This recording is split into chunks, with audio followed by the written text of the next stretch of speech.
औज़ु बिल्लाहि मिनश शैतानिर रजीम बिस्मिल्लाहिर्रहमानिर रहीम। यूँ तो अल्लाह ताला के नज़दीक 12 महीने ही बहुत करीबी हैं, लेकिन अल्लाह ताला ने कुरान पाक में इरशाद फरमाया है कि 4 महीने ऐसे हैं जो मुझे बहुत ही अज़ीज़ हैं, जो हुर्मत वाले हैं, जो मेरे बहुत ही करीब हैं।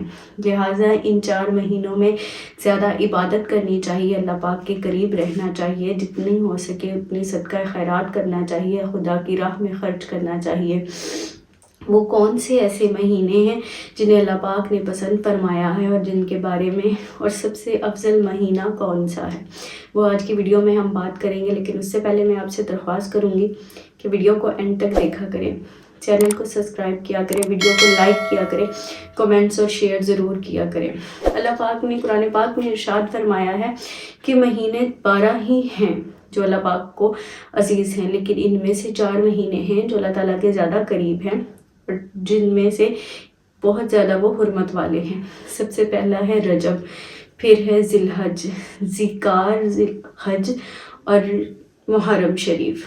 ये 4 महीने हैं जो अल्लाह पाक को बहुत करीब है, लेकिन सबसे ज़्यादा ये रजब का महीना है। ये जो महीना जा रहा है रजब शरीफ का, ये महीना अल्लाह पाक के नज़दीक बहुत ही हुर्मत वाला है। हुर्मत वाले का मतलब है इज़्ज़त करने के लिए, कि जिसकी हम इज़्ज़त करते हों। देखिए, जैसे हम कहते हैं कि हम अपने वालिद मोहतरम की इज़्ज़त करते हैं, लेकिन क्या है जी कि अगर हम अपने वालिद मोहतरम की इज़्ज़त करते हैं तो उस इज़्ज़त में हम अगर कोई बुरा काम कर रहे हैं तो उसको छोड़ कर खड़े हो जाएं। और अगर हम उनकी इज़्ज़त कहने के लिए सिर्फ करते हैं, एक मिसाल के तौर पर कहूँगी कि जैसे आप ताश खेल रहे हों, वालिद मोहतरम आए और आप उस ताश के पत्तों पर कपड़ा डाल दें, ये थी उनकी इज़्ज़त, क्योंकि आप उनकी इज़्ज़त करते थे, आपने उनके सामने बुरा काम छोड़ दिया। और जिस तरह से ये है कि आपके वालिद मोहतरम आए और आप कहने के लिए, दुनिया के सामने कहने के लिए उनकी इज़्ज़त करते हैं, लेकिन जब वो आएँ और आप ताश खेल रहे हों या कोई भी बुरा काम कर रहे हों लेकिन आप उसको नहीं रोकें, वो इज़्ज़त नहीं कहलाती। इसी तरह से ये हुर्मत वाला महीना है। अगर ये हुर्मत वाला महीना है तो हमें भी इसकी इज़्ज़त करनी चाहिए। किस तरह से करनी चाहिए? हम जो बुरे काम कर रहे हैं हमें वो छोड़ देने चाहिए। जैसे कि लगा लें कि अगर आप कर्ज़ जो है सूद पर दे रहे हैं वो आप करना छोड़ दें। अगर आप कोई बुराई कर रहे हैं वो आप करना छोड़ दें। गाली गलौज करते हैं वो आप करना छोड़ दें। अगर दाढ़ी बनवाते हैं वो आप बनवानी छोड़ दें, ताकि लोग भी आपको पूछें कि तुम्हें क्या हुआ है, तो आप कह सको कि भाई ये हुर्मत वाला महीना आ गया है, इसीलिए मैं बदल रहा हूँ खुद को। देखिए कि अल्लाह पाक के नज़दीक ये महीना बहुत ही करीब है। इस महीने में हमें इबादत करनी चाहिए। जिस तरह से ये कहा गया है कि रजब, अब देखिए कि ये भी बहुत करीबी है। रजब, शबान और रमज़ान आने वाला है।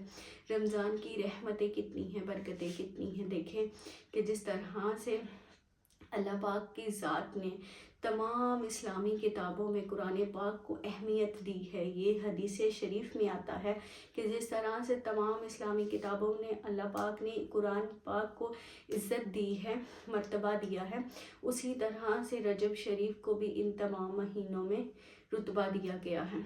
और जैसे कि आका सल्लल्लाहु अलैहि वसल्लम ने फरमाया कि जिस तरह से तमाम नबियों में मेरा मुकाम बढ़कर है, इसी तरह से तमाम महीनों में शबान का मुकाम बढ़कर है।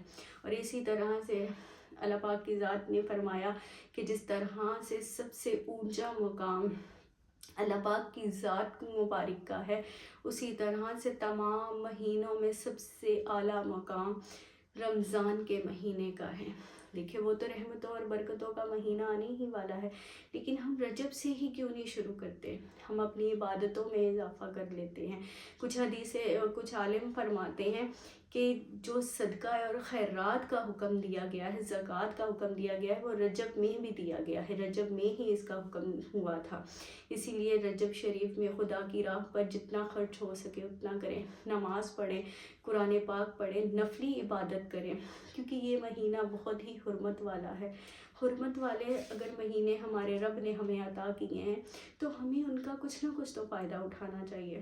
ہمیں نمازیں پڑھنی چاہیے، قرآن پڑھنا چاہیے، حدیثوں پر عمل کرنا چاہیے، اور ہمیں اپنی زندگی میں بدلاؤ لانا چاہیے، تاکہ کوئی بھی پوچھے تو ہم اس کے تجھے کیا ہوا ہے تو ہم اسے کہیں کہ حرمت والا مہینہ آ گیا ہے، مجھے شرم آتی ہے۔ گالی گلوچ کرنا بند کر دیں اگر آپ وہ کرتے ہیں تو۔